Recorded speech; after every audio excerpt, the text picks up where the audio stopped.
News moves fast, but our neural networks move faster, analyzing, verifying, and delivering the headlines that matter.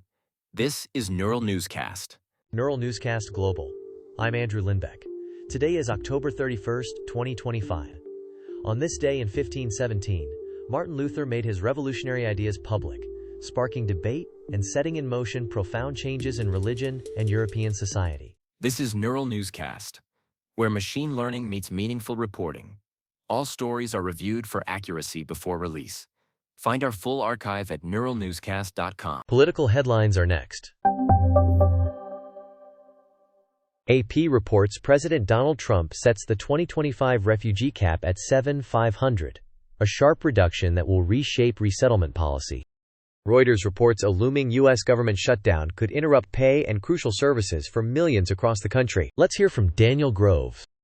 A looming U.S. government shutdown threatens pay for roughly 1.3 million active duty troops and would delay some federal workers' checks, the Pentagon and the Office of Management and Budget warn. Agencies say millions could face interruptions to food aid, housing support, and home heating assistance if funding lapses after the deadline, according to AP.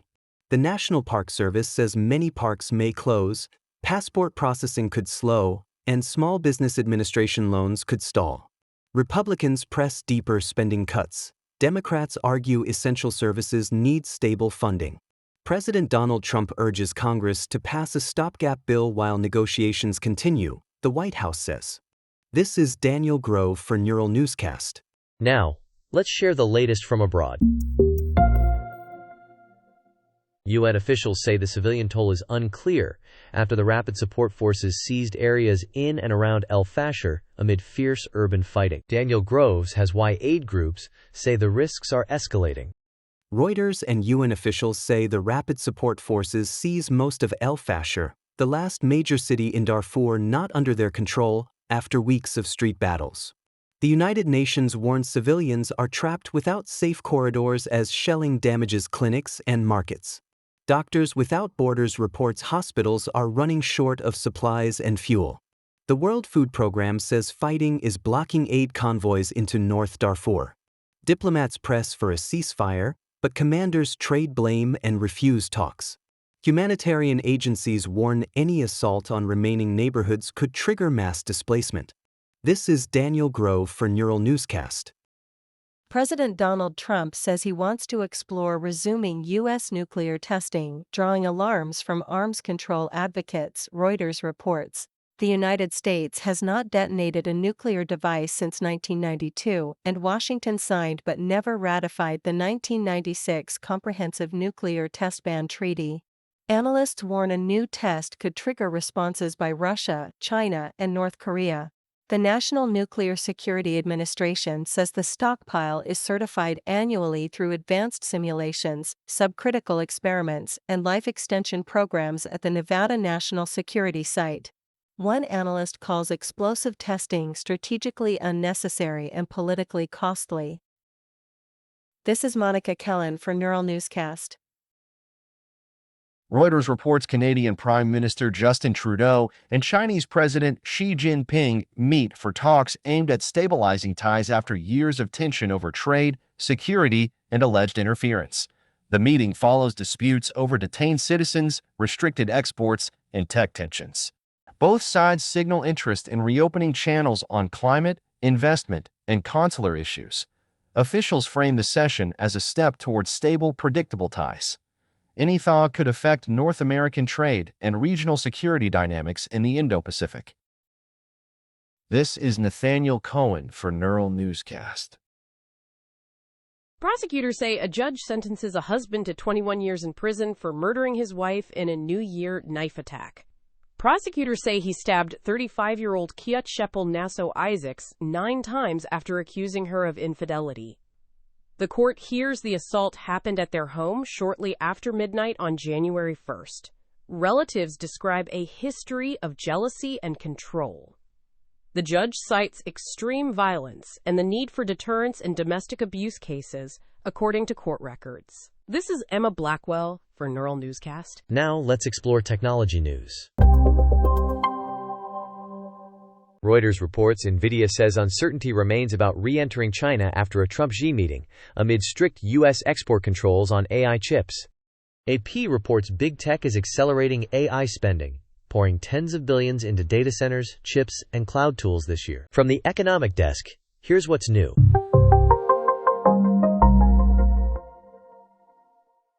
Apple reports record quarterly results as iPhone demand and services drive revenue above $100 billion.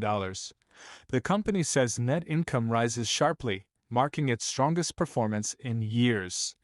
Executives credit new iPhone models and resilient services for the surge. Investors watch for signs of sustained momentum in key markets like the US and China. The results give Apple more cash for buybacks, dividends, and product investment.